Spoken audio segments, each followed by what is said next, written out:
Hi, I'm Michael Lingberg with Caltrans District 9, and this is your Bishop Pavement Project weekly update.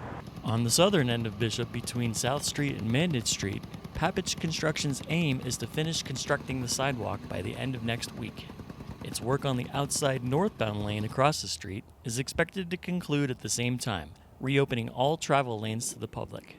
Crews will then move to the project's second work area from the southwest corner of West Line Street to Lagoon Street on Monday, July 21st. Southbound traffic will shift to one lane beginning at Church Street.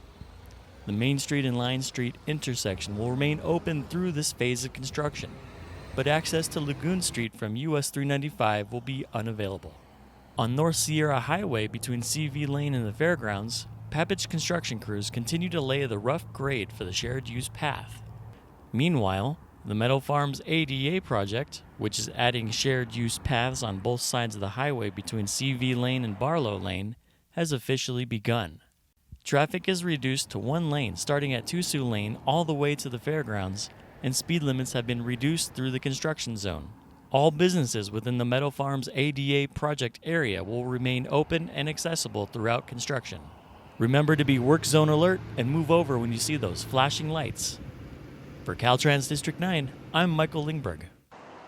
Hi, this is Chris Andreessen with Caltrans District 9, and this is your Fish Springs Pavement Project weekly update. Paving on US 395 through Big Pine is expected to start next week after crews powered through the completion of the new curb ramps and bulb outs. The paving operation will impact all lanes of traffic, and drivers may encounter shifting lane closures throughout the week. When paving is complete, work within Big Pine will cease until the new pedestrian crosswalk signals arrive. Sidewalks where the new crosswalk signals will be installed, such as here at Walnut, will have a temporary base layer that will be replaced once those fixtures are in. South of Big Pine, work has already started on the full replacement of the northbound outside lane. Traffic is limited to one lane through the work area, and the speed limit is reduced to 55 miles per hour. Remember to be work zone alert and move over when you see those flashing lights. For Caltrans District 9, I'm Chris Andreessen.